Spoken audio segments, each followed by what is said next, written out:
So as you guys know, I've been learning ICT for the past couple of weeks. The importance of knowing expansion creates the high of the day and then sells off. I just finished another one of his lessons, and this one was regarding the London Killzone. Don't worry if you don't know what that means, that's exactly what this video is for. I'm going to go through my understandings from what I've learned from that video. I'm going to go through some chart examples as I've done before, and we're going to go through some of my own examples that I've used and noted down in my Notion. So without any further ado, let's get into the video.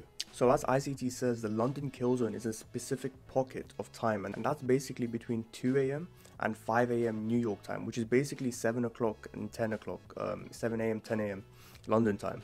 So what he says is that, imagine this is, let's say 7 o'clock, and this is 10 o'clock. So what he's basically saying is that in this time period, or in this pocket as he says, London has the highest probability of creating a high or low for that whole trading day, right?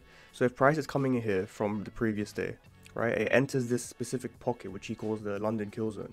So then London has the highest probability of creating this high, which then goes on and does whatever, right? But at the end of the day, at this point, at the end of the day, right, this high is the highest point. So now I've just refined this a bit and given like a neater diagram, so it'll be easier to understand. So if price is coming here, and this is Monday, right? We come into Monday, right? And this, let's say like this area is at 7 to 10, the London Killzone. So we enter this, we create this high, and then price does whatever it needs to do until we reach Tuesday. Now, as you can see, from Monday all the way to Tuesday, the highest point in price reached, right, was this point. And when was this point created? The London Killzone. And that's why it's so important. We could be coming here like that, Monday, then we come here, and then this is the Killzone, right? The 7 to 10. We do this, and then price just does all of this, and it ends up there. So now, even though it didn't go that high, the lowest point from Monday to Tuesday was this. And this point was created in the London Killzone. What I've understood and why this is so useful is that you could basically place your trades around a high or a low, depending on the daily bias and all of that stuff.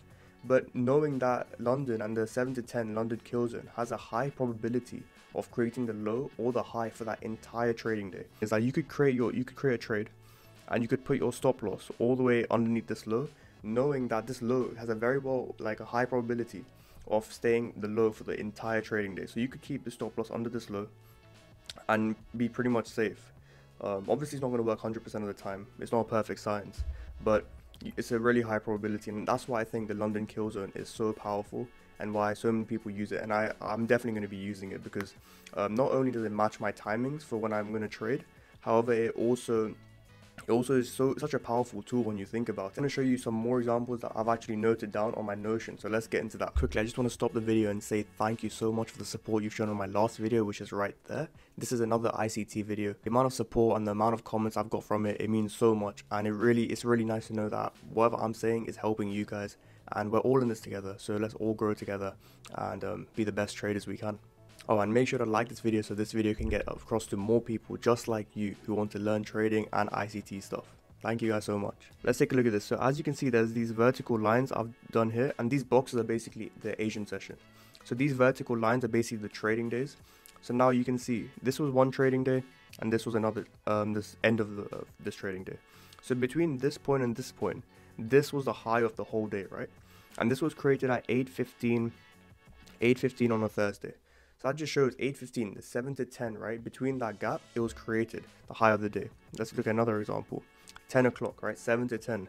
Between this was the one day and this was the another day, right? This is the time period between the days. And this high was created at 10 o'clock.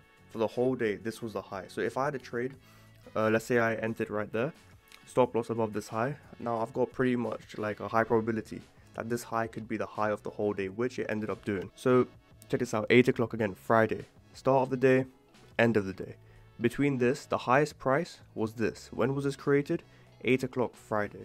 It just shows that the London Killzone so many times between that 7 to 10 pocket creates the high or low of the day. Now this is going to help so much in creating trade ideas and also stop loss placements, knowing that you have such a high conviction, high probability, looking at all these data sets and everything, that London can create the high or low of the day, which is pretty mind-blowing, to be fair, when you think about it. Look over it, collect your own data, because that's just going to get you more confident in seeing how market moves, things like that. So yeah, that was a London Killzone, guys. Hope you guys understood it. Hope my explanation was pretty good from what I've understood at least. and it's just going to get better actually, because you know, the more you practice, the better you get. Pretty much, yeah, that was the London Killzone. That's what I understood from it. That's what it basically means. You've seen my notes, you've seen some examples. I really encourage you guys to, you know, go on TradingView and look at some of your own examples, right? Note it down, and the more you see it, the more it's gonna, like, you know, get integrated in your memory. So do that. It's really gonna help you guys. And yeah, I'll see you guys in the next one. So stay safe, happy trading, and